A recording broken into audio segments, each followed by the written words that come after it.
Hello students, आज हम करने जा रहे हैं फिजिक्स का फर्स्ट चैप्टर 11th क्लास का, जिसका नाम है यूनिट्स एंड मेजरमेंट। तो ये जो फर्स्ट चैप्टर है हमारा, ठीक है, इसको हम वन शॉट में कवर करने वाले हैं। ठीक है, तो इसमें सबसे पहला जो टॉपिक हमें पढ़ना है उसका नाम है फिजिकल क्वांटिटीज़। फिजिकल क्वांटिटीज़, तो फिजिकल क्वांटिटीज़ क्या होती हैं? तो physical quantities are those quantities which can be measured, which can be measured, उनको हम क्या बोलते हैं? फिजिकल क्वांटिटीज़ कहते हैं। इसके टू टाइप्स होते हैं। First one is fundamental quantities,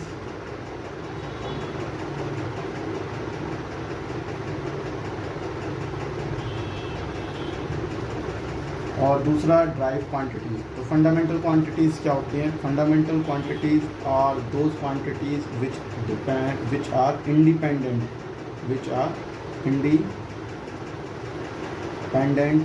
on other quantities,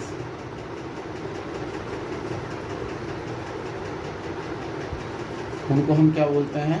fundamental quantities, या उसको हम ऐसे ही बोल सकते हैं which quantities which cannot be expressed,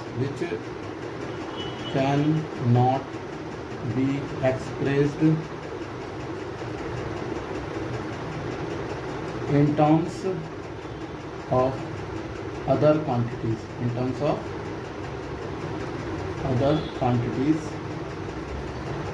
इस तरीके से भी हम इनको क्या कर सकते हैं? डिफाइन कर सकते हैं। और एक और भी तरीके से बोल सकते हैं which can not be drive by other quantities. तो दीज आर द ऐसी क्वांटिटीज को हम क्या बोलते हैं? फंडामेंटल क्वांटिटीज बोलते हैं। एग्जाम्पल की अगर बात करें तो they are 7 fundamental quantities: length, mass, time, temperature,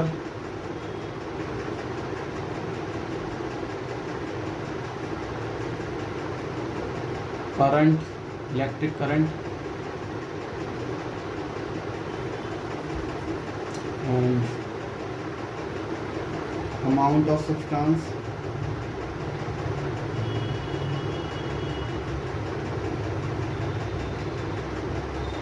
and luminous intensity।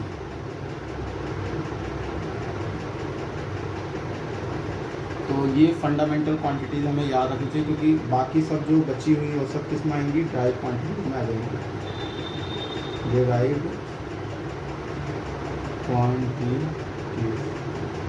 Fundamental quantities के साथ दो क्वांटिटी और भी हम पढ़ते हैं, जिन्हें हम सप्लीमेंट्री क्वांटिटी कहते हैं, वो हम बाद में पढ़ेंगे। मतलब 7 प्लस वो दो क्वांटिटी मिला दें तो उसके अलावा सारी क्वांटिटीज़ किस में जाती हैं? ड्राइव क्वांटिटीज़ में जाती हैं। ड्राइव क्वांटिटीज़ क्या होती हैं?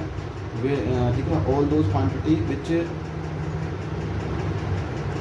Can be derived by fundamental quantities,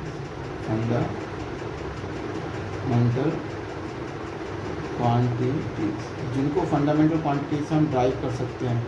ठीक है, या the quantity which depend on other quantities, या फिर हम इनको ऐसे बोल सकते हैं the quantity which can be express in term of other quantities, उनको हम क्या बोलते हैं? ड्राइव क्वांटिटीज कहते हैं। तो ऑल दी, इसके एग्जांपल कहेंगे all the other quantities which other than fundamental quantities. ठीक है, जैसे फॉर एग्जांपल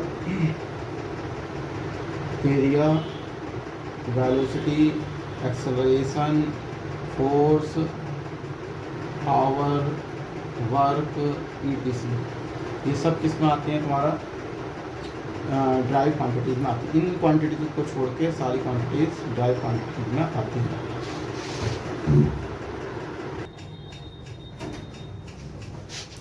अब हम नेक्स्ट टॉपिक पढ़ेंगे जिसका नाम है मेजरमेंट। मेजरमेंट क्या होता है? द प्रोसेस ऑफ कंपैरिजन,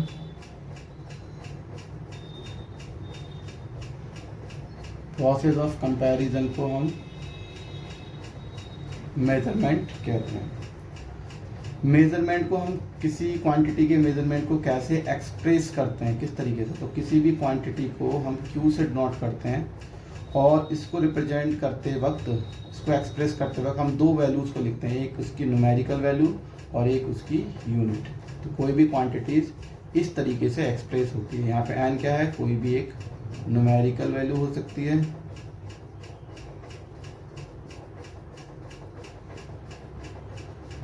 और यू क्या है यहाँ पे, यूनिट। जैसे फॉर एग्जांपल हमने कोई क्वांटिटी ली, लाइक मास लिया, मास लिया हमने 5 kg। तो 5 यहाँ पे क्या है, न्यूमेरिकल वैल्यू है और kg क्या है यहाँ पे, यूनिट है। ठीक है, तो ये बात आपको याद रखनी है। इसके बाद अगर हम बात करते हैं, सपोज करो मैंने मास की यूनिट को बदला, इसको kg की जगह ग्राम करा, तो ये क्या हो जाएगा तुम्हारा 5000 ग्राम। लेकिन अमाउंट क्या रहेगा, ये सेम 5 kg बोलूँ या 5000, दोनों एक ही चीज़ है। ठीक है, ओके। इसमें एक हमें इंटरेस्टिंग चीज़ हमें समझ में आती है, जब हम यूनिट को छोटा करते हैं तो उसका जो न्यूमेरिकल वैल्यू वो बड़ा हो जाता है। ठीक है, और यूनिट अगर बड़ी करते हैं तो न्यूमेरिकल वैल्यू क्या हो जाता है, छोटा। यानी न्यूमेरिकल वैल्यू जो है, ये जो है इन्वर्सली प्रोपोर्शनल होती है इसके यूनिट की। ये तुम्हें याद रखना है, इनका रिलेशन इन्वर्स होता है। दूसरा एक चीज़ और यहाँ से समझ में आ रही है, जब हम क्वांटिटीज़ को जो है जस्ट खाली हमने यूनिट को बदला तो उसका अमाउंट क्या रहता है, सेम ही रहता है। यानी Q1 इज इक्वल टू क्या रहेगा, Q2 ही रहेगा। अगर हम जस्ट उसकी यूनिट को चेंज कर दें, मतलब Q1 यानी N1 U1 इक्वल टू होता है किसके, N2 U2। तो ये बात आपको याद रखनी है, एक इम्पॉर्टेंट बात। और ये सब क्या है हमारे लिए इम्पॉर्टेंट।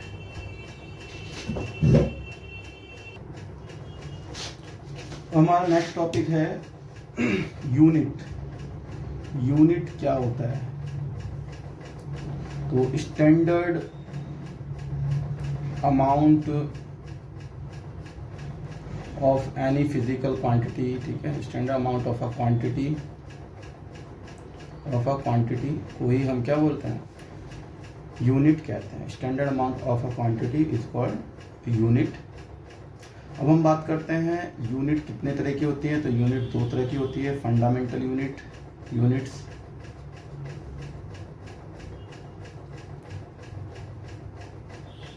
फंडामेंटल यूनिट्स होती हैं, और दूसरा डिराइव यूनिट्स होती हैं। फंडामेंटल यूनिट्स क्या होती हैं, all those units which can not be derived, which can not be derived by other quantities, which cannot be derived from other units। तो उनको हम क्या बोलते हैं, फंडामेंटल यूनिट्स बोलते हैं। जैसे एग्जांपल की अगर हम बात कर रहे हैं तो units of fundamental quantities,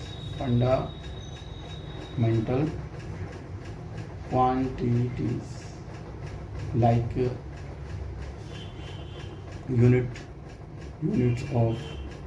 units of mass, ठीक है, यूनिट्स ऑफ लेंथ, ETC। जो हमारे पास फंडामेंटल क्वांटिटीज होती हैं उनकी जो यूनिट होती है उनको हम क्या बोलते हैं, फंडामेंटल यूनिट्स कहते हैं।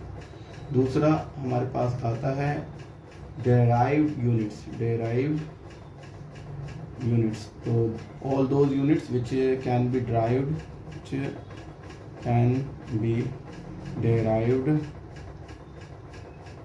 derived from fundamental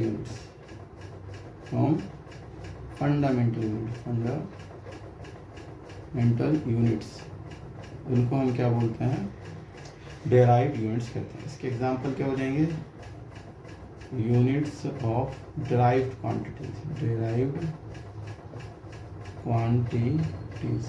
जैसे फॉर एग्जांपल, और अगर हम बात करें जैसे स्पीड एक ड्राइव क्वांटिटीज है, और इसकी जो यूनिट बनेगी वो क्या, स्पीड का फॉर्मूला होता है speed is equal to distance upon में टाइम। तो इसकी जो यूनिट होगी, यूनिट ऑफ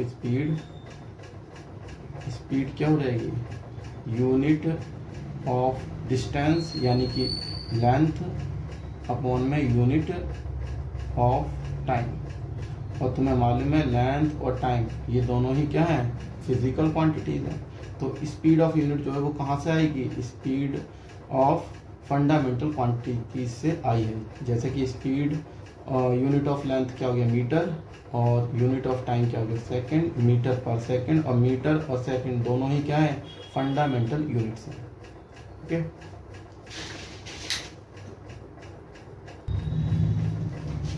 अब हम बात करते हैं सिस्टम ऑफ यूनिट्स की। System of units, system of units. तो हमें 4 सिस्टम पढ़ने हैं। एक है CGS, दूसरा FPS, और तीसरा MKS, और फोर्थ SI यूनिट। ठीक है, तीनों में फ़र्क किसका है, जो क्वांटिटी हमने ली है उनकी यूनिट्स का फ़र्क है। जैसे लेंथ, मास, टाइम, तो इसमें CGS सिस्टम में लेंथ जो है वो सेंटीमीटर में ली जाती है, मास ग्राम में, और टाइम सेकंड में, टाइम सेकंड के अंदर। FPS सिस्टम में लेंथ जो है वो फुट में, और मास पाउंड में, और टाइम सेकंड में। MKS के अंदर लेंथ को मीटर में लेते हैं, मास को किलोग्राम में, और टाइम को सेकंड में।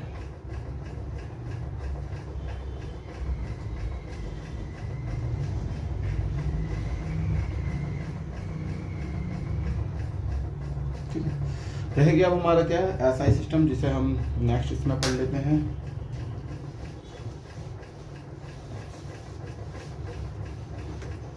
हम बात करते हैं SI system, SI system of units. ठीक है, SI सिस्टम ऑफ यूनिट्स, जिसे हम इंटरनेशनल सिस्टम ऑफ यूनिट्स भी कहते हैं। क्या बोलते हैं, इंटरनेशनल सिस्टम ऑफ यूनिट्स भी कहते हैं। इसमें ये MKS जो सिस्टम था उसका इम्प्रूव्ड वर्जन है। MKS के अंदर 4 और क्वांटिटीज़ को मिला लिया गया, तो उसी को हम SI सिस्टम ऑफ यूनिट्स कहते हैं। तो अगर हम बात करते हैं बेसिक क्वांटिटीज़ जो इसके अंदर मिली हुई हैं वो कौन कौन सी हैं, तो 3 तो वही हैं जो MKS के अंदर थी, जैसे कि लेंथ, मास, टाइम। इसके बाद जो है इसके अंदर एक आगे electric current, temperature, amount of substance,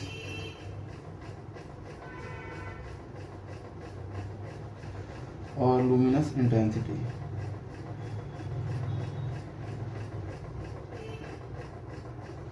तो ये फोर्थ, फिफ्थ, तो ये थी क्या 7 क्वांटिटीज़ जो SI सिस्टम के अंदर इंक्लूडेड है। इनकी अगर हम बात करें बेसिक यूनिट की, तो लेंथ की बेसिक यूनिट है मीटर, मास की किलोग्राम, टाइम की सेकंड, करंट की एम्पेयर, और टेम्परेचर की केल्विन, अमाउंट ऑफ सब्सटेंस की मोल, और लुमिनेट इंटेंसिटी की कैंडेला।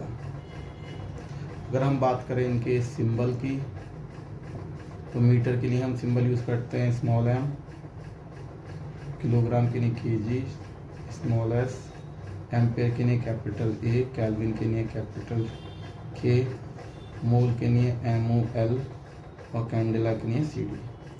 ये थी हमारे पास क्या SI सिस्टम ऑफ यूनिट्स। इसके अलावा इसके अंदर जो है 2 चीज़ें और हमने इंक्लूड करी, जिन्हें हमने बोला सप्लीमेंट्री यूनिट्स। क्या बोला गया, सप्लीमेंट्री यूनिट्स। तो 2 अलग से इसके अंदर यूनिट्स को क्या करा है, हमने बनाया है, एक सेट और बनाया जिसको हमने क्या करा, सप्लीमेंट्री यूनिट्स का नाम दिया। इसमें सिर्फ दो ही क्वांटिटीज इन्वॉल्व है, एक है प्लेन एंगल और दूसरा है सॉलिड एंगल। अगर हम बात कर रहे हैं प्लेन एंगल के यूनिट की, तो प्लेन एंगल का यूनिट होता है रेडियन, सिंबल RAD। अगर हम बात करें सॉलिड की तो स्टेडियन, सिंबल SR होता है। ठीक है,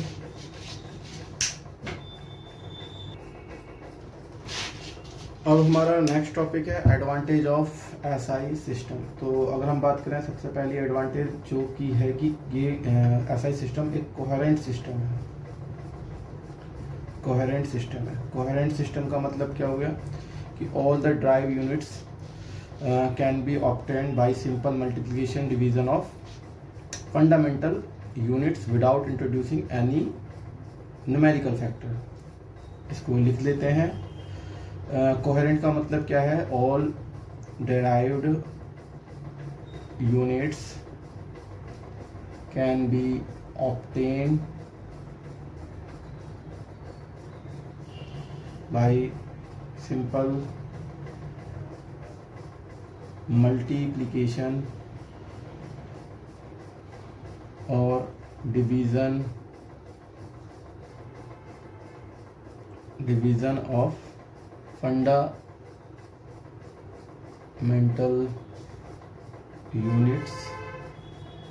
fundamental units without introducing any factor. तो ये होता है कोहेरेंट का मतलब, यानी आप ड्राइव यूनिट जो है उनको ड्राइव कर सकते हैं फंडामेंटल यूनिट से सिंपली मल्टीप्लिकेशन डिवीज़न करके, और कोई आपको अलग से कोई फैक्टर इंट्रोड्यूस नहीं करना पड़ता।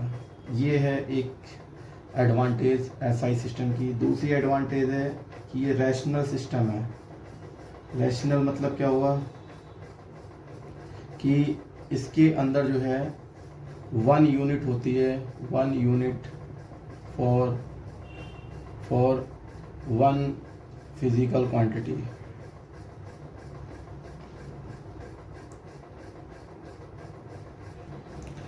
रैशनल सिस्टम इसका मतलब है कि 1 यूनिट जो है होगी एक फिजिकल क्वांटिटी के लिए, सिर्फ एक यूनिट होगी, इसी को हम बोलते हैं रैशनल सिस्टम। थर्ड अगर हम बात करते हैं वो ये है कि SI सिस्टम एक मैट्रिक्स सिस्टम है। मैट्रिक्स सिस्टम मतलब क्या हुआ इसका कि SI यूनिट्स के मल्टीपल और सब मल्टीपल जो होंगे वो पावर ऑफ 10 से हम क्या कर सकते हैं, एक्सप्रेस कर सकते हैं। ठीक है, जैसे फॉर एग्जांपल मीटर है, मीटर को हम सेंटीमीटर में करेंगे तो क्या होगा 10 to the power -2 10 to the power 2 centimetre लिख सकते हैं। इसी तरीके से हम 10 की पावर में लिख सकते हैं। इसी तरीके से अगर हम बात करें किलोमीटर, ठीक है, तो किलोमीटर को क्या लिख सकते हैं 10 to the power -3 मीटर जो होता है 10 to the power -3 किलोमीटर। यानी कोई भी जो मीटर के वो SI यूनिट्स के जो मल्टीपल या सब मल्टीपल जो होंगे उनको हम 10 की पावर में एक्सप्रेस कर सकते हैं। इसी को हम बोलते हैं मैट्रिक्स सिस्टम। तो SI सिस्टम क्या होता है, एक मैट्रिक्स सिस्टम होता है और 10 की पावर से मल्टीप्लाई डिवाइड करना क्या होता है, इजी रहता है। अगर हम फोर्थ की बात करें तो ये इंटरनेशनली एक्सेप्टेड है।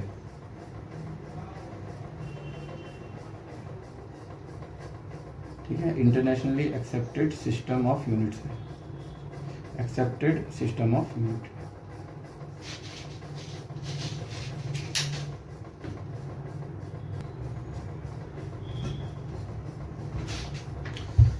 अब हम पढ़ने वाले हैं प्रीफिक्स फॉर पावर ऑफ 10, जो फिजिक्स और केमिस्ट्री दोनों ही जगह बहुत ज़्यादा यूज होता है जिसका। ठीक है, तो 10 to the पावर अगर 1 है तो इसके लिए हम प्रीफिक्स जो यूज़ करते हैं वो यूज़ करते हैं डेका, और इसके लिए सिंबल है DA। 10 to the पावर अगर 2 है तो इसके लिए हम यूज़ करते हैं हेक्टो, इसका सिंबल होता है simply H। 10 to the power अगर 3 है तो हम यूज़ करते हैं किलो, सिंबल है K। 10 to the पावर अगर 6 है तो mega, symbol capital M। 10 to the power अगर 9 है तो प्रीफिक्स हम यूज़ करते हैं गीगा, और सिंबल है capital G. 10 to the power अगर 12 है तो टेरा, सिंबल है capital T. 10 to the power अगर 15 है तो पीटा, सिंबल है कैपिटल पी। और अगर 10 टू द पावर 18 है तो हम यूज़ करते हैं एक्सा, सिंबल कैपिटल ई। अब हम बात करते हैं सब मल्टीपल की।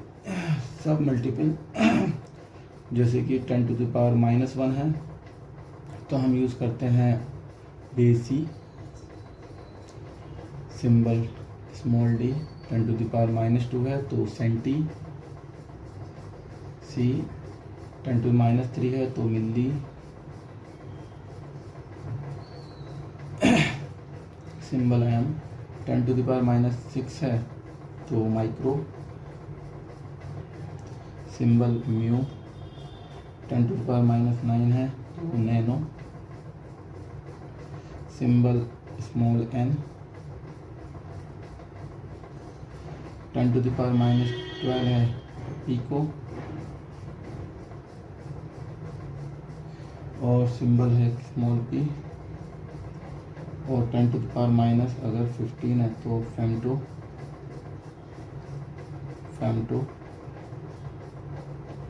सिंबल है स्मॉल एफ। और 10 टू द पावर -18 है तो एक्टो, सिंबल है स्मॉल ए। अब हम बात करते हैं कुछ प्रैक्टिकल यूनिट्स की। जैसे लार्ज डिस्टेंस में एक यूनिट यूज करते हैं हम लाइट ईयर। ये डिस्टेंस की यूनिट है, ध्यान रखना ईयर लगा हुआ है तो टाइम की नहीं समझना है, ये लाइट की यूनिट होती है लाइट ईयर। तो ये कितनी डिस्टेंस होती है लाइट ईयर जो है, the distance travel by light, distance travelled by light, ठीक है, इन 1 ईयर। एक ईयर में लाइट ने कितना डिस्टेंस ट्रेवल किया उसको हम क्या बोलते हैं, लाइट ईयर कहते हैं। 1 लाइट ईयर जो है कितना डिस्टेंस है, तो ये होता है रफली 9.467 into 10 to the power 15 metre. इतना आता है 1 light year equal to. Sir ये आया कैसे, अगर इसे हम निकालना चाहते हैं इसे कैलकुलेट भी कर सकते हैं। तो डिस्टेंस का तुम्हें मालूम है फॉर्मूला क्या होता है, डिस्टेंस इज इक्वल टू होता है स्पीड इंटू टाइम। तो इस फॉर्मूले से आया, इसमें स्पीड कितनी रख दो, 3 इंटू 10 टू द पावर 8 रख दो, क्योंकि लाइट की स्पीड इतनी होती है, और टाइम हमें 1 ईयर लेना है।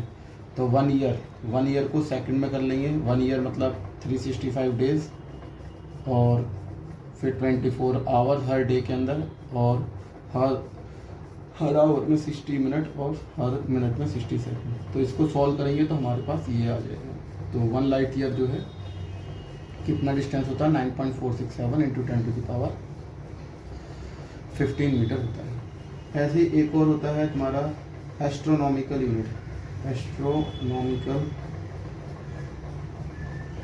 यूनिट। इट इज जो है ये जो होती है ये एवरेज डिस्टेंस होती है बिटवीन सन एंड अर्थ। सन और अर्थ के बीच की एवरेज डिस्टेंस को हम क्या बोलते हैं, एस्ट्रोनॉमिकल यूनिट बोलते हैं। इसको AU से डिनोट किया जाता है। और 1 AU जो होता है वो करीब 1.496 into 10 to the power 11 metre के इक्वल होता है, ठीक है। और ये क्या है, it is average distance between sun and earth और सन के बीच की एवरेज डिस्टेंस को हम क्या बोलते हैं, एस्ट्रोनॉमिकल यूनिट कहते हैं। एक यूनिट और है जिसको बोलते हैं पारसेक, ठीक है। तो पारसेक जो है तुम्हारा जिसकी फुल फॉर्म बनती है पैरालैक्टिक सेकंड। ये क्या है, तो इसको समझने से पहले हम एक चीज़ को समझ लेते हैं कि सपोज करो ये एक क्या है, सेक्टर है जिसमें यहाँ पे एक कोई एंगल है थीटा, ये कोई रेडियस है आर, और ये है आर्क लेंथ एल। तो इन तीनों में रिलेशन होता था, ठीक है। जो आर्क लेंथ होती है और आर, ये इन तीनों में रिलेशन होता है L equal to R theta. या यहाँ से अगर हम आर निकालें तो क्या निकल जाएगा, R equal to L upon में थीटा। तो 1 पार्सेक क्या है, तो 1 पार्सेक उस डिस्टेंस को बोलते हैं, 1 पार्सेक उस डिस्टेंस को बोलेंगे जब एंगल क्या हो 1 सेकंड और आर्क लेंथ कितना हो 1 AU। तो ये जो आएगा ये डिस्टेंस, देन इस डिस्टेंस को हम क्या बोलेंगे 1 पार्सेक कहेंगे। तो यही होता है पार्सेक, और इस वाले फॉर्मूले से इसको निकाला जाता है।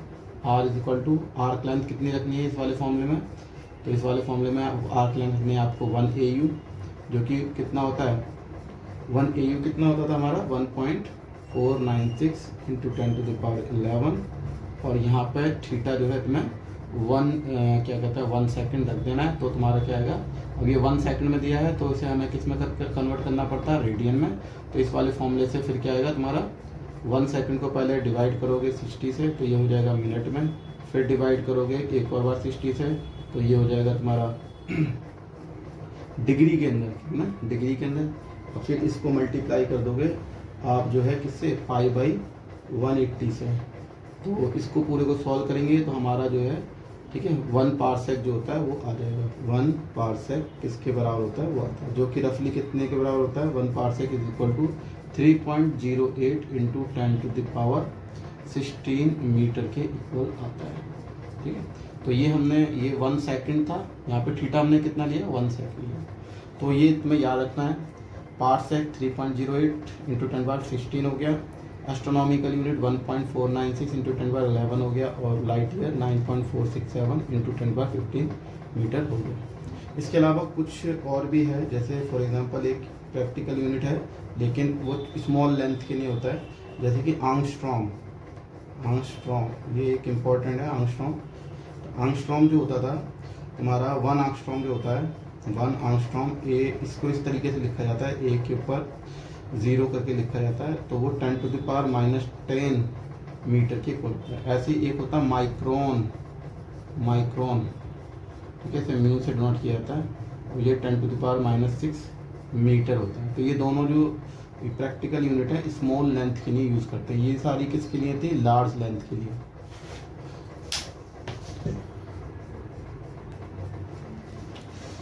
अब हम बात करते हैं डायमेंशन एनालिसिस की। तो डायमेंशन ऑफ लेंथ जो होता है वो कैपिटल L और इस तरीके का स्क्वायर ब्रैकेट में हम दिखाते हैं।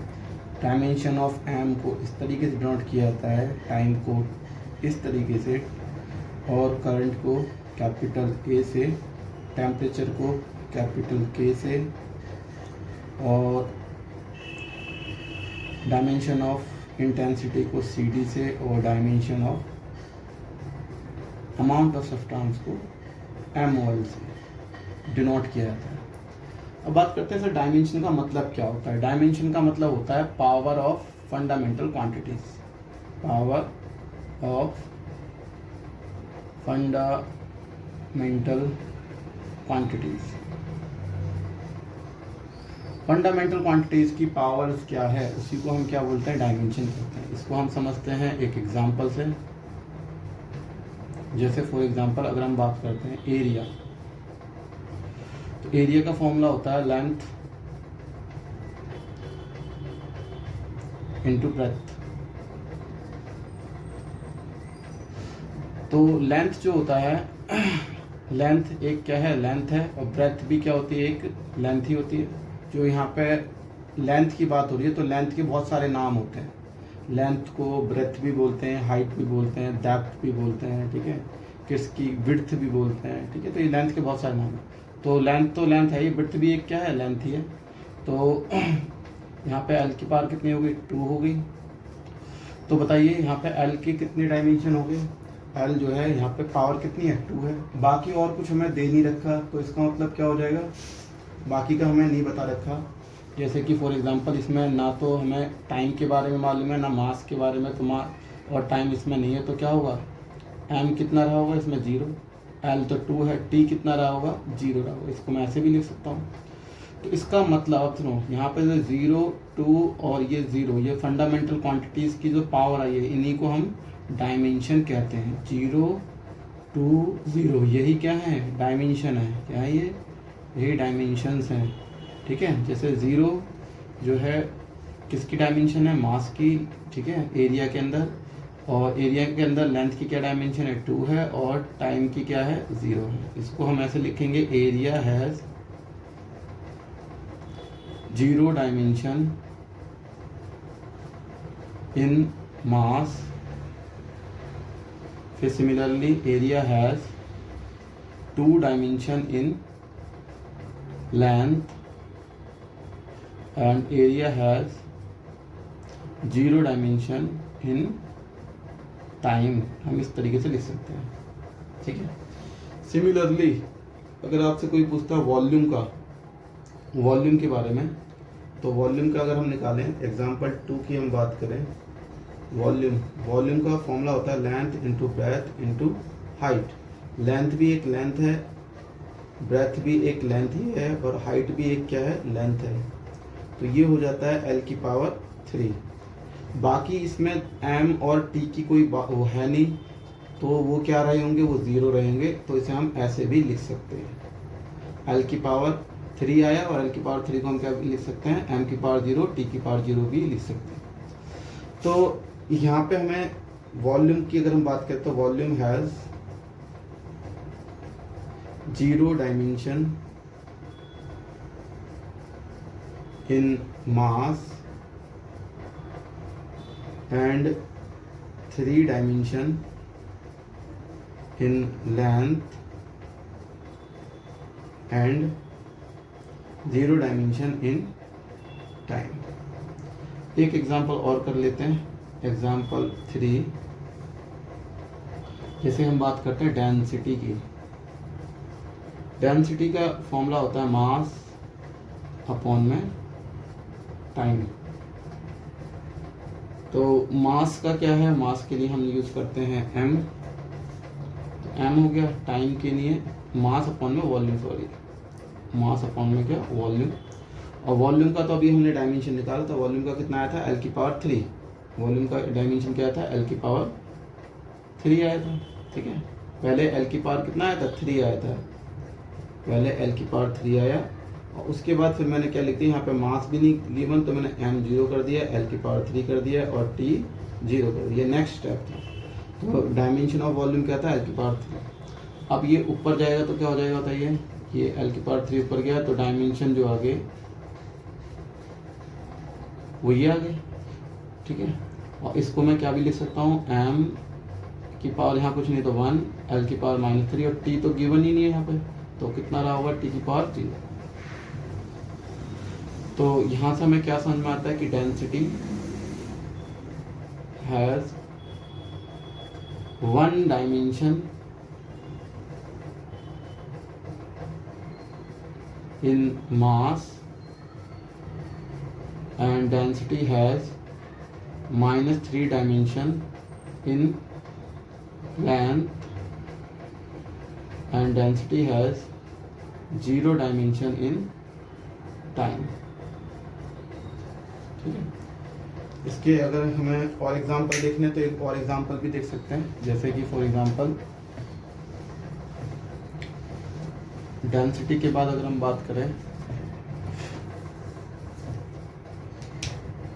जैसे हम बात करते हैं स्पीड की या वेलोसिटी की, वेलोसिटी, तो वेलोसिटी होता है डिस्प्लेसमेंट अपॉन में टाइम।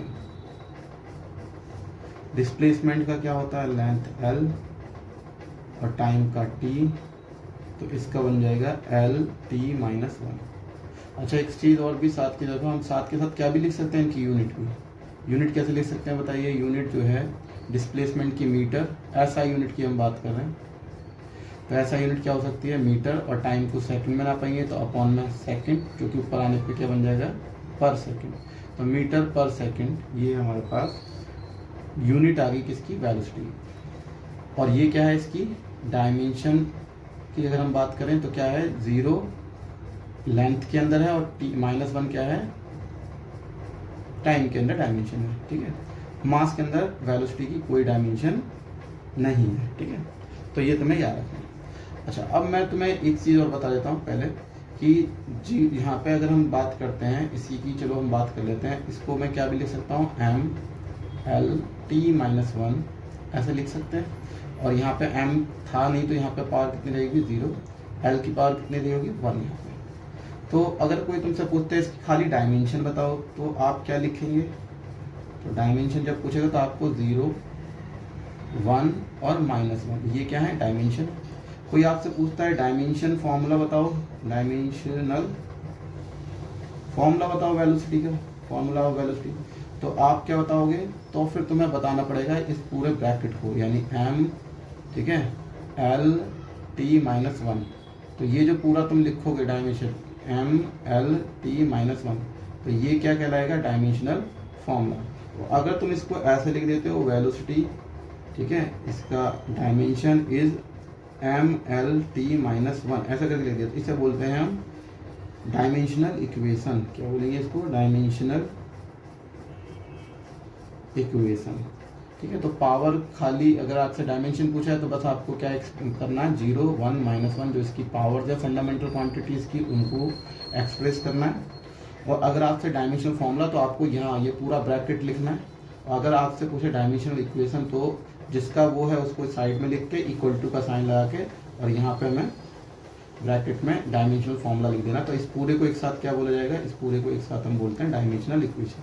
इसको क्या बोलेंगे हम, इसको डायमेंशनल फॉर्मूला, और जो पावर्स हैं इनको डायमेंशन कहते हैं, ठीक है। तो यहाँ पे मैंने आपको वेलोसिटी की डायमेंशन बताई, ठीक है, l(t-1). अब हम बात करते हैं इसी तरीके से वेलोसिटी के बाद हम बात करते हैं एक्सेलरेशन की डायमेंशन की। तो एक्सेलरेशन के डायमेंशन कैसे आ जाएंगे बताइए। एक्सेलरेशन का फॉर्मूला क्या होता है, change in velocity, change in velocity upon में टाइम। तो एक्सेलरेशन का अगर मुझे डायमेंशन फॉर्मूला चाहिए तो चेंज इन वेलोसिटी का क्या होगा, l(t-1), अभी हमने निकाला था वेलोसिटी का डायमेंशन, टाइम का t, तो ये क्या आ गया, l(t-2), ये t ऊपर गया तो माइनस का 1 और पहले से एक -1 था, तो ये लिख दो। या फिर हम क्या भी लिख सकते हैं इसको, m गायब है तो यहाँ पे हमने m की पावर 0, l(t-2) लिख दिया, ये भी लिखी जा सकती है। और यहाँ l की पावर कितनी रहेगी, 1। और अगर मैं यूनिट की भी बात कर लूँ साथ के साथ तो क्या हो जाएगी यूनिट बताइए। तो यूनिट चेंज वेलोसिटी की क्या होती है, मीटर पर सेकेंड। यहाँ पे ठीक है, यहाँ से भी निकाल सकते हैं हम, डायमेंशन फॉर्मूला देख के भी निकाल सकते हैं। यहाँ पे लेंथ है मीटर होगी, m तो 0 है तो कुछ नहीं होगा। लेंथ के लिए हम क्या यूनिट करते हैं यूज़, ऐसा यूनिट वो यूज़ करी जाती है मीटर। और यहाँ पे टाइम है सेकंड हो गया और -2, ये क्या होगी, ऐसा यूनिट होगी किसकी, एक्सेलरेशन। ये हम यहाँ से निकाल सकते हैं। चेंज इन वेलोसिटी मीटर पर सेकंड होती है और उसको फिर 1 सेकंड से और डिवाइड कर दो तो कितना हो जाएगा, सेकंड की पावर -2 हो जाएगी। अगर हम बात करते हैं फोर्स की, तो फोर्स की डायमेंशन कैसे निकालेंगे, हमें फॉर्मूला मालूम है, फोर्स इक्वल टू क्या होता है, मास इनटू एक्सेलरेशन, ठीक है। तो मास का लिए डायमेंशन हम m यूज़ करते हैं और एक्सेलरेशन के लिए भी हमने निकाली थी l(t-2) हो गया, तो इसका डायमेंशन फॉर्मूला आता है m(l)t-2। यहाँ m कितना माना होगा, 1, यहाँ पे भी कितना।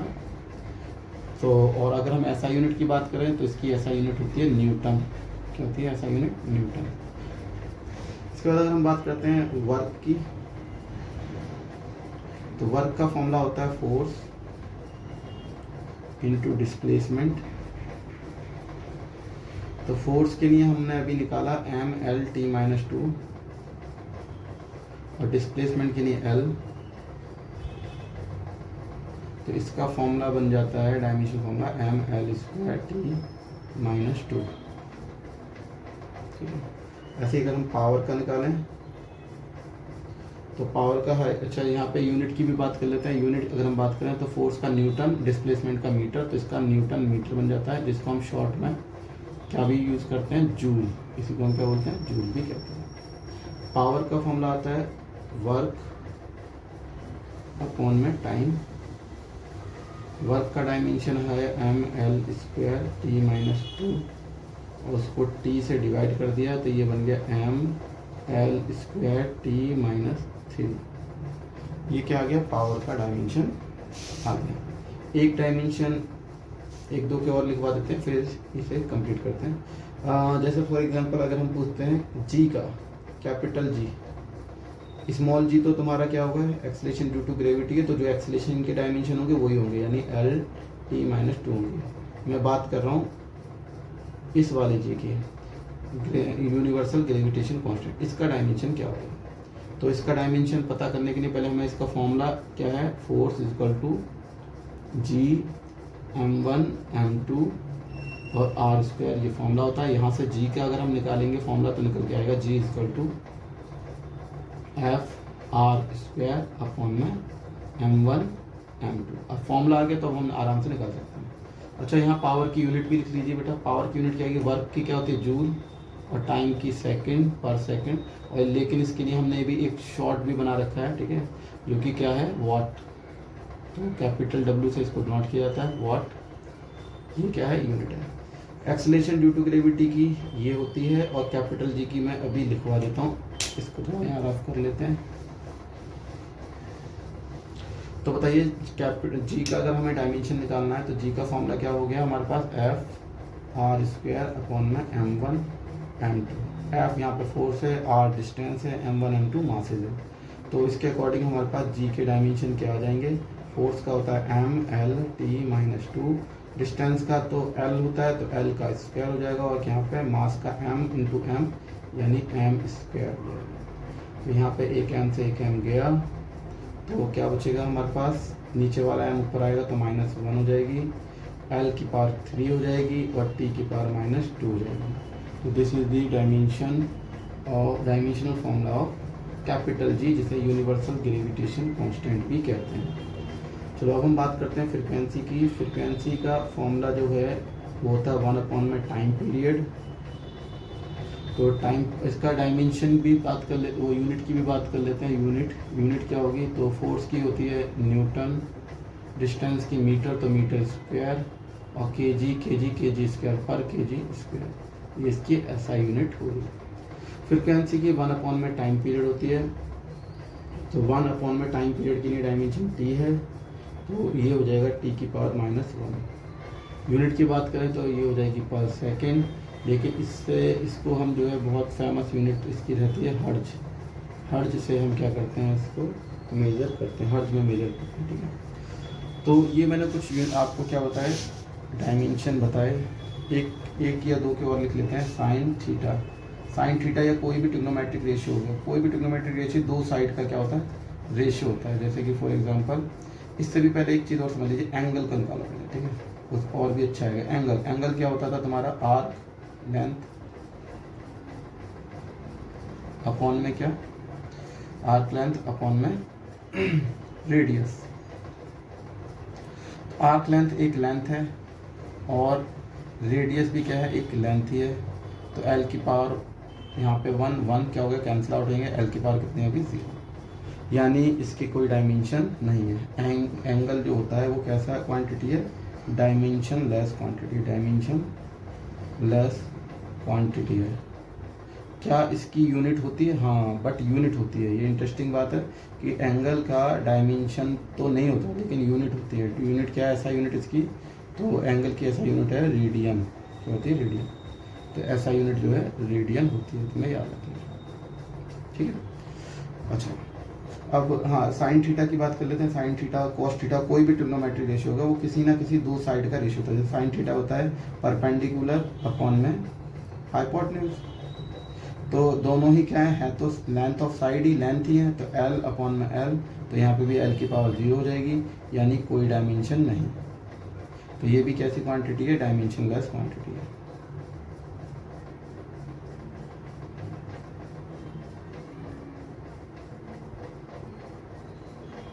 ठीक है, तो इस तरीके से जो जो इम्पोर्टेंट डायमेंशन है वो हमने सारा कवर कर लिया। ठीक है, अब हम बात करते हैं application of dimension analysis. Application of dimensional analysis.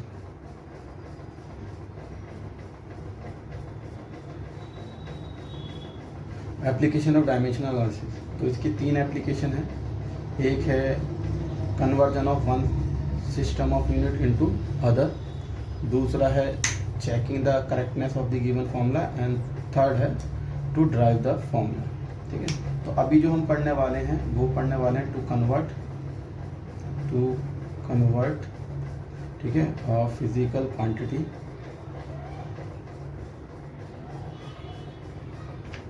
Quantity from one system of unit to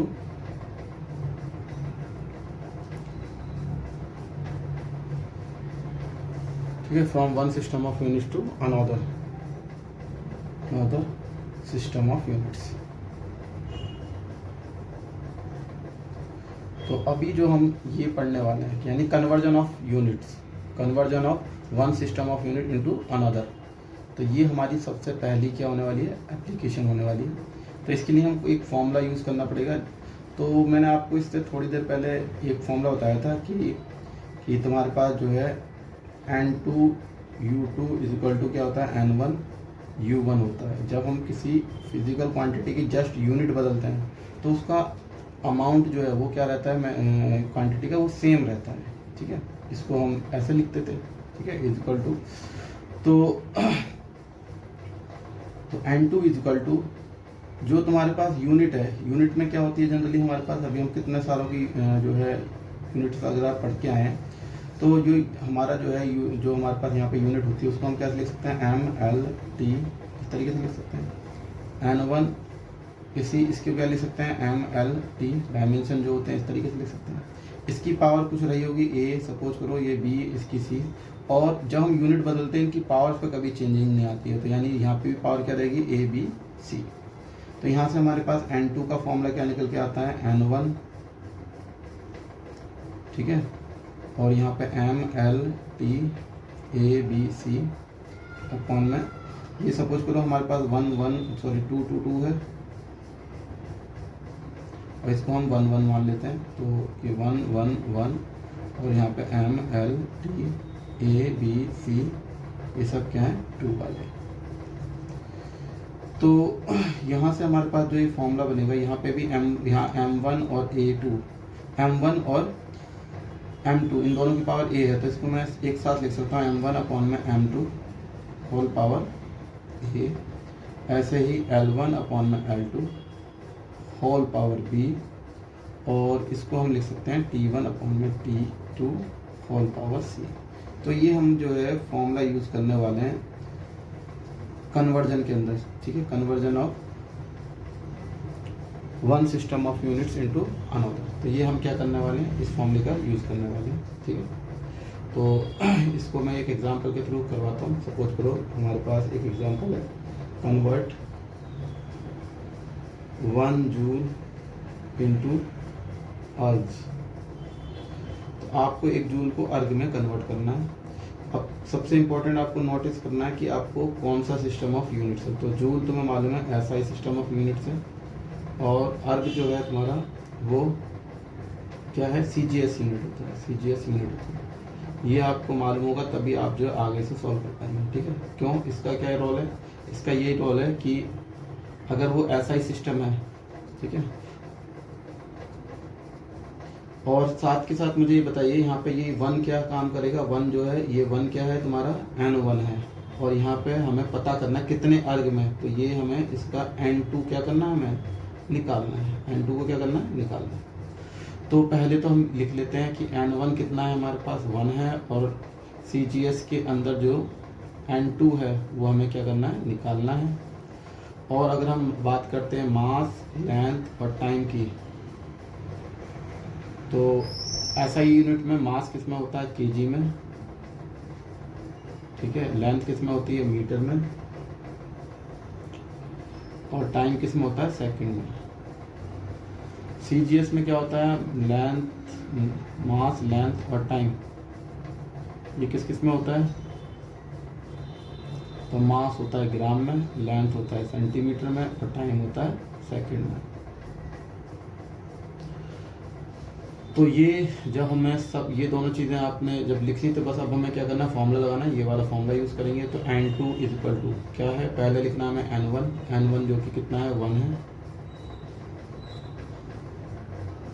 उसके बाद हमें क्या करना है, अब हमें एक और इम्पोर्टेंट बात, जो हमें ABC तो हमें मालूम नहीं, तो ABC कैसे मालूम पड़ेगा, इनकी जो पावर है ABC ये कहाँ से आता है, तो ये आती है इसके डायमेंशनल फॉर्मूले से। अब ये बताओ किस क्वांटिटी की बात हो रही है, तो क्वांटिटी है जूल। जूल किसकी है, एनर्जी का।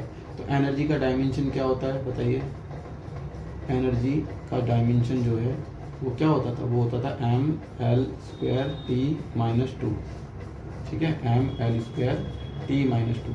तो यहाँ से बताइए ए कितना हो गया, यहाँ पे पावर क्या है, पावर क्या है, m की पावर कुछ नहीं दे रखा तो 1, b कितना हो गया 2 और c कितना हो गया -2।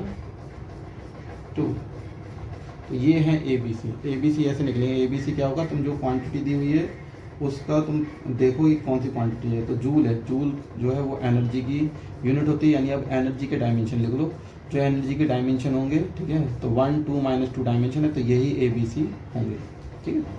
तो अब हम करते हैं इस वाले फॉर्मूले को यूज़ करते हैं। तो हमें तो N2 निकालना है, N2 के लिए पहले हमें क्या चाहिए, N1 जो कि कितना है 1, फिर यहाँ पे 3 ब्रैकेट,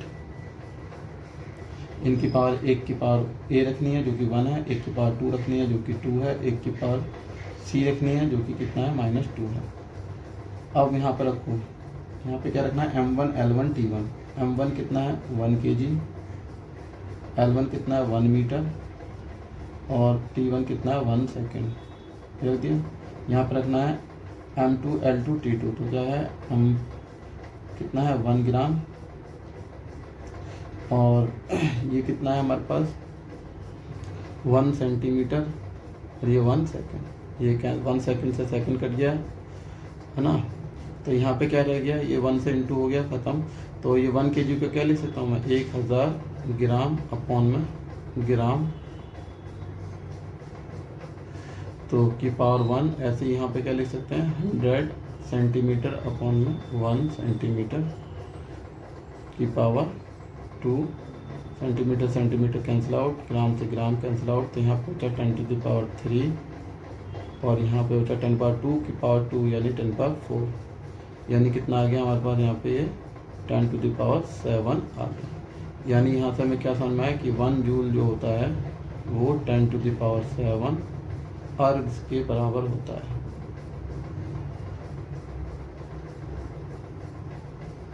ये इसका आंसर है। आपको एक होमवर्क करना है, दिखाई दे रहा होगा ये वक्त में, होमवर्क ये है आपको कि आपको ये कैलकुलेट करना है कि 1 न्यूटन को कन्वर्ट करना है हाउ मैनी डाइन, 1 न्यूटन में कितने डाइन होती हैं ये हमें पता करना है। तो ये फिर से न्यूटन जो है एक SI यूनिट है और डाइन क्या है एक CGS यूनिट है, और ये आपको करना है।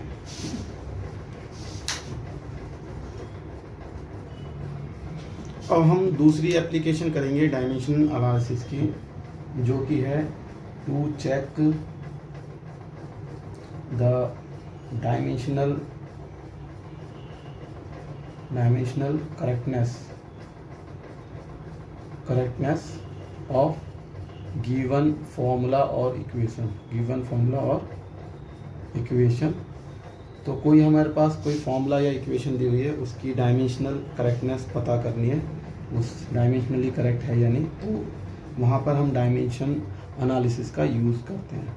उसको पढ़ने से पहले हम एक चीज़ पढ़ेंगे, ये एप्लीकेशन स्टार्ट करने से पहले, principle of homogeneity.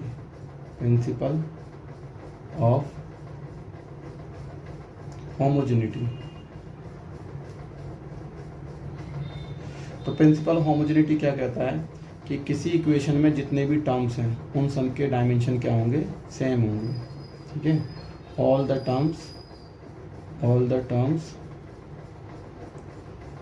Terms in given equation, ठीक है, हैव सेम डायमेंशन।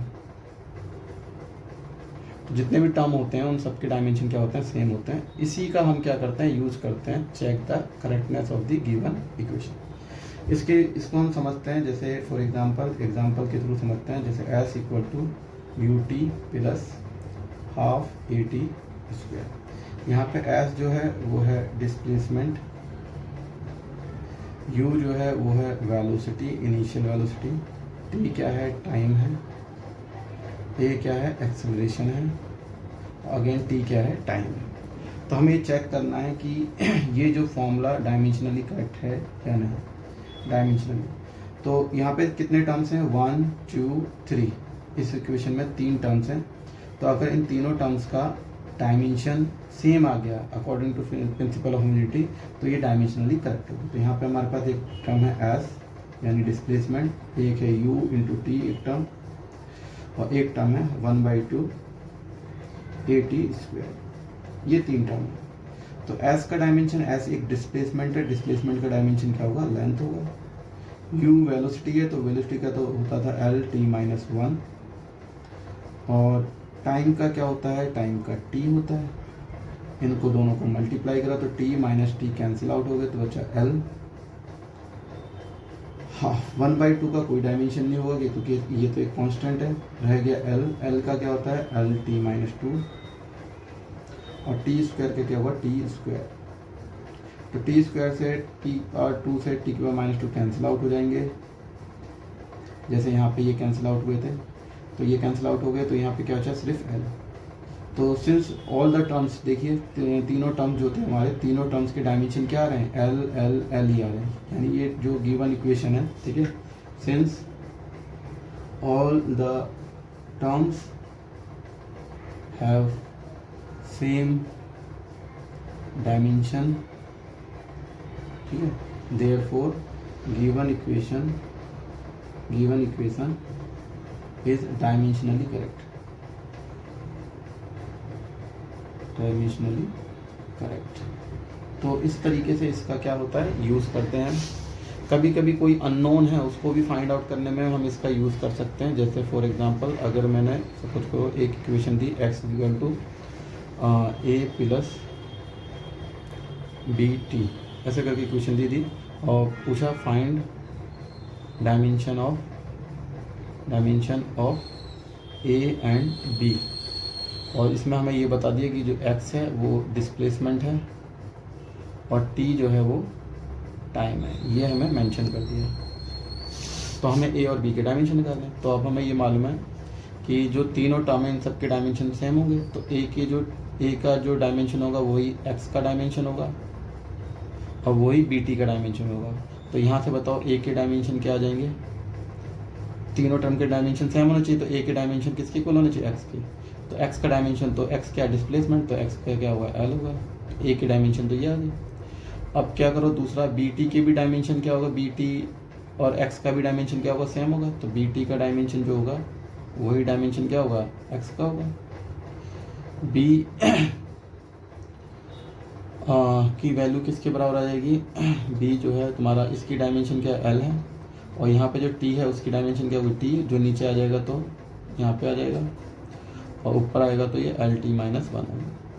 तो b के डायमेंशन क्या आ गया हमारे पास LT-1 आ गया और a के डायमेंशन L आ गया। तो इस तरीके का भी क्वेश्चन बनता है इसके अंदर, ठीक है।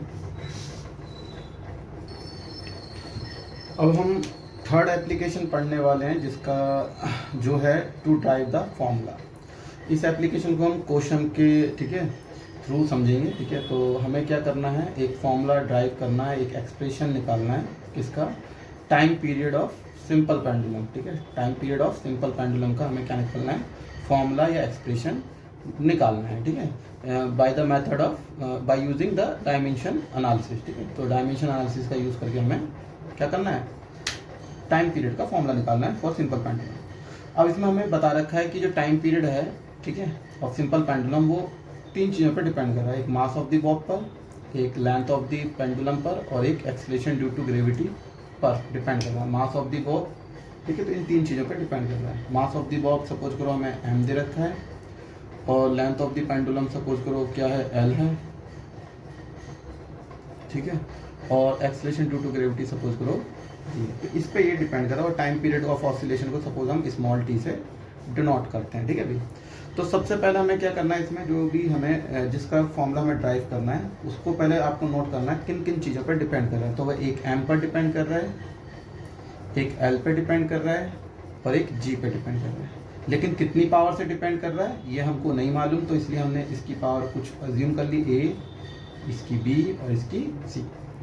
इसका प्रोपोर्शनलिटी कांस्टेंट हटाया तो यहाँ पे प्रोपोर्शन का साइन हटा तो एक प्रोपोर्शनलिटी कांस्टेंट सपोज करो k आ गया, m की पावर a, l की पावर b और g की पावर c।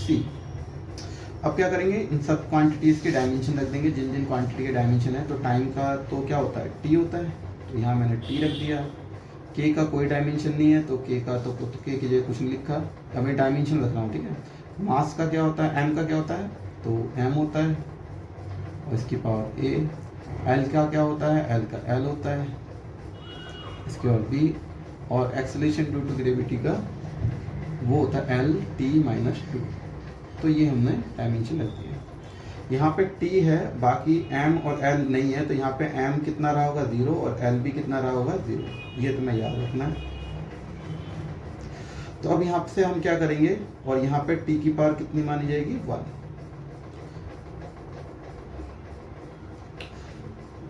तो अगर हम बात करें यहाँ पे, अगर हम बात करते हैं कंपैरिजन, यहाँ पे क्या करते हैं हम पावर की कंपैरिजन करते हैं, ठीक है। अच्छा, इसे पहले करने से पहले थोड़ा सा इसे और थोड़ा सॉल्व कर लेते हैं। ये तो ठीक रहेगा, am की पावर a ही रहेगा, l की पावर b ही रहेगा। तो लेकिन यहाँ पे सुनो, l की पावर b यहाँ से आ रहा है और l की पावर यहाँ पे क्या है c और यहाँ पे 1 है, तो 1 इंटू सी सी, तो l की पावर c यहाँ से भी आ रहा है, तो यहाँ पे l की पावर b और इंटू l की पावर c, तो पावर ऐड हो जाएंगी, तो यानी l की पावर कितनी हो गई, b प्लस c हो गई। अब रह गया यहाँ पे t की पावर यहाँ पे -2 है, c है, पावर के ऊपर पावर गेट मल्टीप्लाइड, तो t की पावर -2c आ गया हमारे पास। तो यहाँ पे हमारे पास पावर्स हैं mlt की, और यहाँ पे भी हमारे पास क्या है, पावर्स हैं mlt की। अब इनको जस्ट क्या करना है, कंपेयर करना है, इक्वेट करना है। m की पावर को m के साथ इक्वेट करा तो 0 = a, ये हमारे पास किसकी वैल्यू आ गई, हमारे पास a की वैल्यू आ गई। यहाँ पे हमने कंपेयर करा t की पावर 1 है, t की पावर कितनी है 1 है, उसको कंपेयर करा किससे, -2c से। एक बार चेक कर लें, दिखाई तो नहीं, हाँ दिखाई दे रहा है, ठीक है। तो ये कितना हो गया 1 = -2c, तो दिस इम्प्लाइज क्या, यहाँ से कितना आ जाएगा, c = कितना आ जाएगा -1/2। अब हमारे पास खाली किसका रह गया, a का आ गया, c का, b का डायमेंशन निकालने के लिए l की पावर कंपेयर कर लेते हैं। इधर l की पावर कितनी है 0 और इधर l की पावर कितनी है b + c, तो यहाँ पे 0 = b तो हमें पता नहीं है, c की वैल्यू कितनी है -1/2, इसको उधर लेके आ गए तो ये 1/2, तो b की पावर भी हमारे पास आ गई। अब क्या करेंगे, इन सारी वैल्यूज़ को, a b c की वैल्यू को अगेन इस फॉर्मूले में रख देते हैं, ठीक है। इक्वेशन सपोज करो ये 1 है, इक्वेशन 1 में रख दिया, तो t का एक्सप्रेशन हमारे पास हो जाएगा k m और l और g, इसकी पावर a कितना है तो हमारे पास 0, इसकी पावर b कितना है 1/2 और g की पावर c कितना आया था हमारे पास -1/2, ठीक है। तो ये k m की पावर 0 तो 1 हो गया, ख़त्म हो गया, ठीक है। यहाँ पहुँचा l की पावर ½ और ये g की पावर -½ का यहाँ पे +½ हो जाएगा। अब इसको चाहे तो हम ऐसे भी लिख सकते हैं k l/g की पावर क्या, होल पावर ½ वैसे हम चाहें तो ये भी लिख सकते हैं k l/g, हाफ पावर मतलब होता है रूट, तो ये, तो हमारे पास t का एक्सप्रेशन, फाइनल एक्सप्रेशन क्या आ गया, k l/g, ये एक्सप्रेशन आ गया। यहाँ पे जो कांस्टेंट k है इसकी एक्सपेरिमेंटली हम वैल्यू निकालते हैं, ठीक है, लेकिन पेपर में हमें यहीं तक ही छोड़ के आना है। एक्सपेरिमेंटली जब हम इसकी वैल्यू निकालते हैं तो वो आती है 2π आती है वैल्यू, ठीक है। तो ये एक्सप्रेशन बनता है, तो ये वाली आप यहाँ तक ही छोड़ना है आपको पेपर के अंदर, ठीक है, क्योंकि k की वैल्यू अगर याद है तो लिख दीजिए, नहीं तो आप यहीं तक छोड़ देंगे तो भी आपको फुल मार्क्स मिलेंगे। अब हमारा नेक्स्ट टॉपिक है सिग्निफिकेंट फिगर्स। तो सिग्निफिकेंट फिगर्स क्या होती हैं, total number of digits in a measurement को हम बोलते हैं। मेजरमेंट में कितनी डिजिट हैं उसी को हम सिग्निफिकेंट फिगर्स कहते हैं, जिसमें क्या होती है, सारी डिजिट जो है सर्टेन होती है, बस लास्ट वाली डिजिट क्या होती है, एक अनसर्टेन होती है। जैसे हम कोई भी लिख रहे हैं 332.567, तो इसमें ये यहाँ से लेके यहाँ तक ये सारी डिजिट क्या है, सर्टेन है, और ये जो लास्ट वाली डिजिट है इसे बोलते हैं अनसर्टेन। तो इन सबको सर्टेन प्लस अनसर्टेन मिला के जो बनती हैं उसे ही हम क्या बोलते हैं, सिग्निफिकेंट फिगर्स कहते हैं। जैसे इस वाले केस में 1 2 3 4 5 कितनी हो गई हमारे पास, 5 सिग्निफिकेंट फिगर्स हैं। ठीक है, अब हमें क्या रूल्स हैं इनको डिटरमाइन करने का, ठीक है, कैलकुलेट करने का कि किसी नंबर में कितनी सिग्निफिकेंट फिगर्स हैं, उसके हमने यहाँ पे क्या लिखे हैं, रूल्स लिख रखे हैं। तो इन्हें 1 बाय 1 हम इनको पढ़ते हैं। तो all the zeros, all the non zero digit जो होते हैं, नॉन जीरो मतलब जो जीरो नहीं है, जैसे 1 से लेके 9 तक सब क्या नॉन जीरो कहलाते हैं, बस जीरो क्या है, जीरो है। तो जैसे मैंने कोई नंबर लिखा है जैसे 15.26, तो इसमें क्या है, सारे के सारे नॉन जीरो नंबर हैं, तो ये सभी के सभी क्या होंगे, सिग्निफिकेंट होंगे। और इस तरीके से इसमें कितने सिग्निफिकेंट फिगर्स बन जाएंगे, 4 सिग्निफिकेंट फिगर्स बन जाएंगे, 1 2 3 4। एंड अब हम दूसरा रूल पढ़ते हैं, all zeros between the non zero are significant. मतलब क्या हुआ, जैसे फॉर एग्जांपल 2 0 0 5, ठीक है, तो इसके अंदर क्या है, ये तो नॉन जीरो नंबर है, उनके बीच में ये जीरो आ रहे हैं, तो ये जीरो भी सिग्निफिकेंट कहलाएंगे। और इस तरीके से इसमें कितने सिग्निफिकेंट फिगर्स होंगे, नॉन जीरो तो सिग्निफिकेंट होते हैं और ये भी सिग्निफिकेंट हो गए, तो 4 सिग्निफिकेंट फिगर्स हो गए। अब हम बात करते हैं थर्ड रूल की, जो क्या बोलता है, zeros to the left of the first non zero digit are not significant. ठीक है, तो zeros to the left of the first non zero digit are not significant. मतलब जैसे कि फॉर एग्जांपल मैंने कोई नंबर लिखा 0.0056, तो इसमें पहला नॉन जीरो नंबर क्या है, ये 5 क्या है, इसके अंदर पहला नॉन जीरो नंबर है। इससे लेफ्ट में जितने भी जीरोस हैं वो सब क्या है, इनसिग्निफिकेंट कहलाएंगे। ठीक है, तो इसमें खाली कितने सिग्निफिकेंट फिगर्स हो गए, यानी 1 और 2 सिग्निफिकेंट फिगर्स हो गए। ठीक है, अब हम फोर्थ रूल पे आते हैं, all zeros to the right of the non zero digit. ठीक है, तो वो सारे जीरोस जो कि कहाँ पर है, right of the non zero digit है। जैसे कि फॉर एग्जांपल ले लिया 5600। ठीक है, but to the left of the understood decimal. यहाँ पे कोई डेसिमल नहीं लगा होता, इसी को बोलते हैं अंडरस्टूड डेसिमल। यहाँ पे कोई डेसिमल नहीं लगा रखा। ठीक है, तो इसके अंदर जो है जो नंबर ऑफ सिग्निफिकेंट फिगर्स होंगे, ठीक है, तो ये वाले जीरो जो है ये नॉट सिग्निफिकेंट होते हैं, ये ध्यान रखना है, जो कि राइट में होते हैं नॉन जीरो डिजिट के। एंड जो अंडरस्टूड डेसिमल है, जो यहाँ पे लगा नहीं रखा, लेकिन एक अंडरस्टैंडिंग है कि यहाँ पे क्या होगा, डेसिमल होगा, उसके क्या है लेफ्ट में। तो ये वाले जो तुम्हारे जो है जीरो जो है नॉट सिग्निफिकेंट होते हैं। इस तरीके से यहाँ पे कितने सिग्निफिकेंट फिगर्स हैं, सिर्फ 2 सिग्निफिकेंट फिगर्स हैं, 1 और 2, ये दोनों नहीं है। ठीक है, लेकिन इसी नंबर के अंदर अगर मैं क्या कर दूं 5600 और यहाँ पे मैं एक डेसिमल लगा दूं, बस इतना, तो अब ये क्या हो जाएंगे, सिग्निफिकेंट फिगर्स हो जाएंगे। All zeros to the right of the non zero digit, ये वाले जीरोस की बात हो रही है, and to the left of a decimal point. ठीक है, तो ये जो होते हैं आर सिग्निफिकेंट। तो अब ये भी सिग्निफिकेंट हो गए, तो 1 1 2 और ये 4 सिग्निफिकेंट फिगर्स हो जाएंगे। ठीक है, फिफ्थ रूल पे आते हैं, all zeros to the right of a decimal point are significant. मतलब क्या हुआ है, जैसे फॉर एग्जांपल हमारे पास 0.1600 आ गया, तो ये वाले जीरो जो कि नॉन जीरो के क्या है, किसमें है, राइट में है। ठीक है, तो ये क्या होते हैं, सिग्निफिकेंट फिगर्स कहलाते हैं। तो यहाँ पे कितने हो जाएंगे, 1 2 3 और ये 4। ये वाला नहीं कहलाएगा, ये सिग्निफिकेंट फिगर्स नहीं है, ये दोनों हैं, तो ये दोनों सिग्निफिकेंट फिगर्स में कहलाए जाएंगे। और ये 2 नॉन जीरो तो होते ही हैं, तो ये क्या हो गए तुम्हारे पास, 4 सिग्निफिकेंट फिगर्स हो गए। इसका सिक्स्थ रूल क्या कहता है हमारा, number of significant figure does not depend on system of units. मतलब क्या हुआ, सपोज करो आपके पास है, सपोज करो 20 या 5 मीटर है, ठीक है, या 5 किलोमीटर लिखा आपने।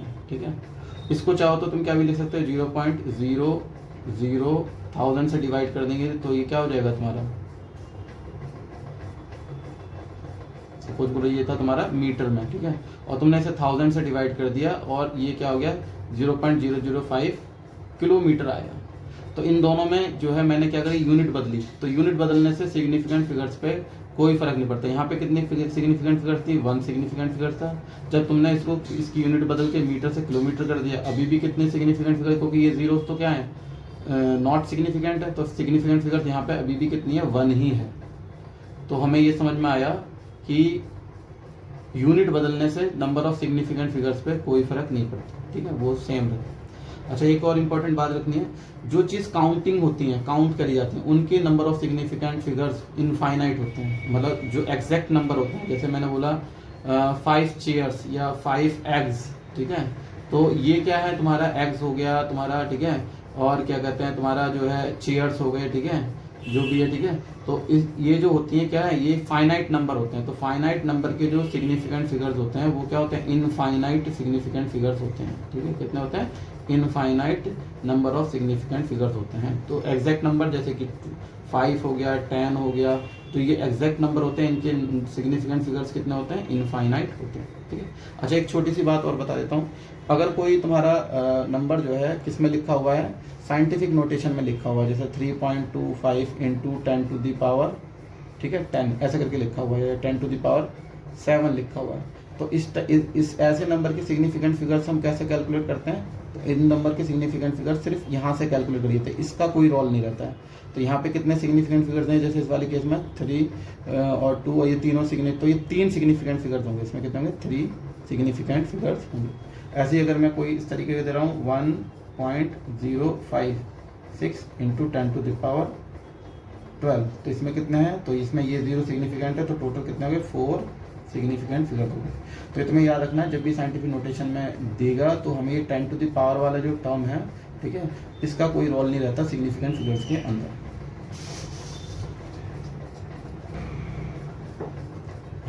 अब हम एक टॉपिक की बात करते हैं, राउंडिंग ऑफ। तो हमें बहुत सारी जगह पर, ठीक है, फिजिक्स, केमिस्ट्री, मैथ में राउंड ऑफ करना पड़ता है, ठीक है। तो राउंड ऑफ कैसे करते हैं इसके ऊपर हम बात करते हैं। सपोज करो मुझे 3 डिजिट तक राउंड ऑफ करना है, 3 डिजिट तक, ठीक है, rounding off up to 3 digit. इस वाले क्वेश्चन के लिए अप टू 3 डिजिट तक मुझे क्या करना है, राउंड ऑफ करना है, ठीक है। 3 सिग्निफिकेंट फिगर्स तक मुझे राउंड ऑफ करना है, अप टू 3 सिग्निफिकेंट फिगर्स। तो यहाँ 3 सिग्निफिकेंट फिगर्स कहाँ तक हो जाएंगे, यहाँ तक हो जाएंगे। तो यहाँ तक मुझे क्या करना है, राउंड ऑफ करना है। तो आपको क्या देखना है, नेक्स्ट वाला डिजिट जो है वो क्या है। नेक्स्ट वाला डिजिट अगर तुम्हारा 5 से कम है तो ये नंबर एज इट इज रह जाएगा, यानी 26.7 रह जाएगा। इसमें अभी सपोज करो हमें 3 सिग्निफिकेंट फिगर्स तक राउंड ऑफ करना है, तो अब हमें देखना नेक्स्ट नंबर जो है ये क्या है।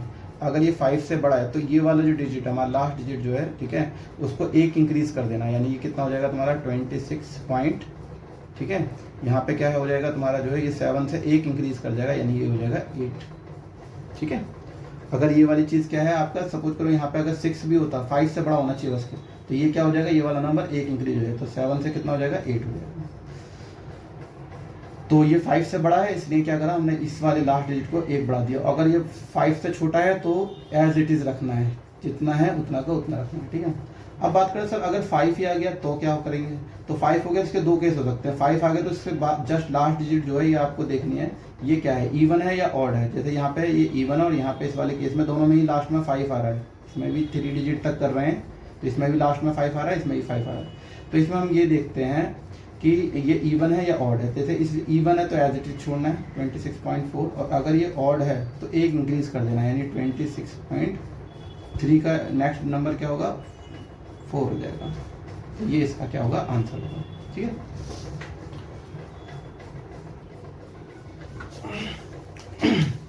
अब हम बात करते हैं, जब हम एडिशन या सब्ट्रैक्शन करते हैं या मल्टीप्लिकेशन या डिवीजन करते हैं, तो उस टाइम पे हम जो है number of significant figures result के अंदर, फाइनल रिजल्ट के अंदर कैसे कैलकुलेट करते हैं, उसके ऊपर हम बात करते हैं।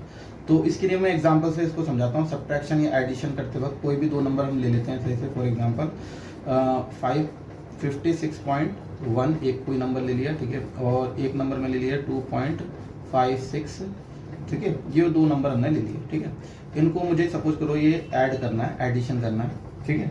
तो ऐड करेंगे तो कितना आ जाएगा, 6, ठीक है, और ये 5 और 1 ये 6 आ गया, और ये 0.6 और 2 कितना हो गया, 8 हो गया, और ये 5 हो गया, ठीक है। अब ये हमारे पास रिजल्ट आ गया। अब हमें क्या करना है, इस रिजल्ट को जो है, ठीक है, राउंड ऑफ करना है। किसके अकॉर्डिंग जो है हमारा रिजल्ट, ये आंसर नहीं है अब हमारा, ठीक है, हमारा आंसर जो है वो होगा जो अब इस रिजल्ट को क्या करना है हमें, जो इन दोनों में कम डेसिमल नंबर वाला नंबर है, ठीक है, उतने ही डेसिमल नंबर हमें रिजल्ट में करने हैं। क्या क्या करना है रिजल्ट में, रिजल्ट हमारा ये है इन दो नंबर का। तो इसमें दोनों में बताओ डेसिमल नंबर इसमें कितने था, एक डेसिमल नंबर था और इसमें कितने थे, डेसिमल के बाद 2 डिजिट थे। तो हमें इन दोनों में कम किस में, इसमें है, ठीक है। सपोज करो इसे थोड़ा मैं वो कर लेता हूँ कहीं आप उसको कंफ्यूज ना करो, इसे मैं कुछ नंबर अलग ले लेता हूँ, 4 ले लेता हूँ, ठीक है। सपोज करो 4 लिया, तो ये कितना 6 और ये 5 और 4 कितना हो गया 9 हो गया। तो हमें जो रिजल्ट में जो है क्या करना है, हमें रिजल्ट में जो इन दोनों में कम डेसिमल के बाद जो नंबर है, इसमें डेसिमल के बाद कितना नंबर है 1 है और इसमें कितने नंबर है यहाँ पे 2 हैं। तो आपको क्या करना है, आपको 1 में ही कन्वर्ट करना है, क्या करना है 1 में ही कन्वर्ट करना है, ठीक है। किसमें कन्वर्ट करना है, 1 में ही कन्वर्ट करना है। तो इसमें बताइए इसमें 1 में ही कैसे कन्वर्ट करेंगे, तो इसके अंदर जो है हम यहाँ तक क्या करेंगे, इसको राउंड ऑफ कर देंगे, क्या कर देंगे राउंड ऑफ कर देंगे, यानी इसको क्या करोगे 1 बढ़ा दीजिए, इसको क्या कराएंगे 1 बढ़ा देंगे।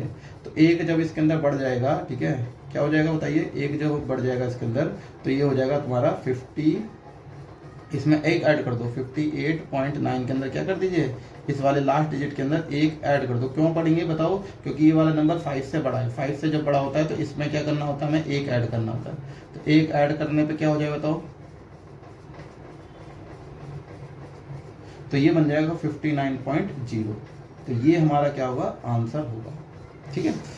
अच्छा, तो एडिशन में क्या ध्यान रखते हैं कि जो इन दोनों में जो 2 नंबर आपने ऐड करें उनमें किसका डेसिमल नंबर कम है। तो इसमें 1 था, इसमें 2 थे, तो आपको आंसर इसमें राउंड ऑफ करना है जो कि कम है। तो कम कितने थे, 1 था, तो हमें डेसिमल के बाद कितना नंबर रखना है, सिर्फ 1 रखना है, यानी 59.0 इतने में, ठीक है।